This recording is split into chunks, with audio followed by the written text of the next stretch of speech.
Sveikas Remigijau, tai šiandien aš noriu su tavim pakalbėti, padiskutuoti apie Syngentos turimų herbicidų panaudojimą žieminiuose kviečiuose pavasarį. Tai turbūt mano pirmasis klausimas būtų, kokį mišinį ar kokį herbicidą turėtų pasirinkti ūkininkas pavasarį, jei rudenį nusipurškė kviečiuose ar ten žieminiuose miežiuose tik rapsų pabiras.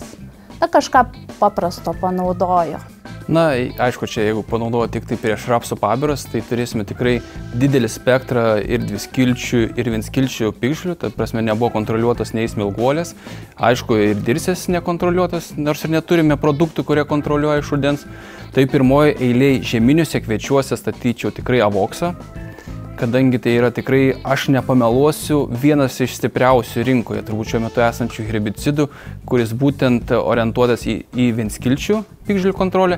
Be abejo, pridėjus partnerį, praplečiama ta prasme efektyvumas prieš dviskiltės. Apie žieminius miežius be abejo noriu paminėti, kad avoksą jokių būdų ten nenaudotume, jau tada turime rinktis akselį ir akselį kartu su partneriu. Nes avoksą pažeis taip miežius, kad tų miežių mes praktiškai neturėsime. Nu, paminėjai avoksą miežiuose, taip esam per tuos metus, jau kiek čia dirbam su avoksa, turėjo tų patirčių, kad ūkininkas susimaišė ir žieminių kviečių taip nuvažiavo į miežius. Dabar galvoju, kokie 3-4 gal mano praktikoje buvo, kad visiškai mirtų pasėlis, žūtų, tai ne, bet tikrai stresas jiems ir derlius sumažėjimas. Taip, ženkliai sumažėja. Dalis varpo tuščių iš vis būna išplaukiusių, be grūdų užmėgstų nebeužsimezga. Dabar tada, jeigu grįžtam prie avoksos kviečiuose, jau nebe miežiuose žieminiuose, ir tuos mišinius, kaip tu esi minėjęs, kad jeigu buvo rapsai ar ne rapsų pabiras nupurškiam, tikėtina, kad turėsim žliūgės. Dabar, jeigu aš daugiausia žinau Suvalkijos regioną, tai gal aš tau paminėsiu tos probleminės žolės ir gal tu tuos mišinius ar kaip tu siūlytum daryti. Tai tarkim, tenai yra nemažai atsparios žliūgės, rugiagėlės, kas dar pašiaušeliai pradeda vyrauti sunkesnėse dirvose, nu ir žinoma smilguolė. Tai kokį mišinį tu pasiūlytum naudoti va tokiam lauke, kur turim? Gal pradžią aš papasakosiu iš mūsų patirties, praeities patirties. Tarkim, pradėjom bandymus nuo 2015, aš asmeniškai Syngentoje, ir būtent pirmieji bandymai būdavo su avoksa jau tais laikais. Ten 2-3 metus darydavom bandymus, pas mus, pavyzdžiui, Radviliškio rajone viskas veikdavo. Tu atvažiuodavai, tai tarkim, čia kaip pas jūs rugiagėlė, taip gerai sutvarkė, kaip viskas. Bet dabar pastebim ir pas mūsų teritoriją, kad dalis rugiagėlės jau nebeveikia LS inhibitoriai, ypatingai bandymuose kas lieka pas mus realiai, tarp silpnesnių variantų, arba rugiagėlė, arba žliūgė. Taigi vėlgi žliūgė pasirodo yra atspari LS inhibitoriams.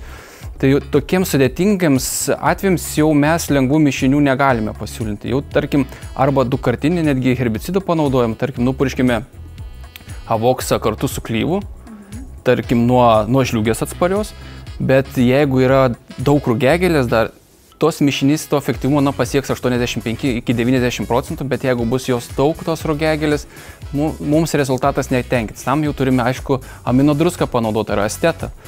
Jeigu kalbėjai apie usnį, tai vėlgi usnį mes galime kartu maišyti, tarkim, avoksą su elegantu, tas druska esanti jame veikia, bet to efektyvumo vėlgi neužtenka, nes yra sunaikinamas viršus, bet kadangi usnis turi labai stiprias šaknų sistemą ir turi gebėjimą regeneruotis, vėl atauga. Tam jau reiktų rinktis produktą, kuris turėtų klopiralido, kuris eina į šaknį ir taip efektyviai sunaikinama usnis. Bet tada turbūt jau reikėtų išskaidyti tą purškimą, jau visko nesudėti į vieną mišinį. Dėliotis prioritetus, ką turime daugiausiai. Tarkim, jeigu turime vienskiltės, tai maišyti avoksą būtinai ir tas dviskiltės, kurios labai vyro. Ypatingai jeigu žliūgės turime daug, mes ją turime tikrai anksti mušti. Negalime laukti ten vėliau, nes jin užauga. Ir turime pavyzdžių išbandymų, tarkim, ir nupurškime tą patį fluoroksipirą, pakankamą normą, lyg tai paskaičiuotume, bet vis tiek, jeigu jin buvo didelė, tas efektyvumas vėlgi siekia iki 90%, nėra taip, kad nušluoja kaip ugnis. Galvoju, dar tik kalbėdami, gal paminėkim ne tik veiklias medžiagas, bet ir produktų pavadinimus, nes ne visi gal klausantis, žinai, ir Dėl avokso partnerių. Avokso partnerių, mes kaip įprastai avoksą statome su elegantu. Ten yra amino druska kartu su fluorosulamu. Ir, aišku, žliūgiai būtent orientuotai, kurie atspari ALS inhibitoriams. Čia jau mišinys būtų numeris 1 su klyvu.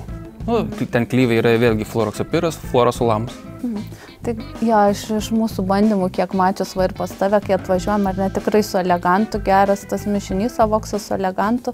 Normas tada irgi žiūrim, jeigu pašiaušėlis yra, tai avoksos norma didinama, ar ne? Pašiaušėlis dar dirsės, reikėtų paminėti, nes turime 2 vyraujančias dirsės. Turbūt labiau bandymuose arba šiaip ir pasūkius pastebima ruginė dirsė. Ir, aišku, yra bromus sterilis, tai yra sterilioji dirsė. Tai va tas normas tada reguliuojam pagal tai, tas pagal vienskiltės, ar ne, piktžolės? Taip, avoksos norma pagal vienskiltės, o partneris žiūrime pagal vyraujančias 2 skiltės piktžolės.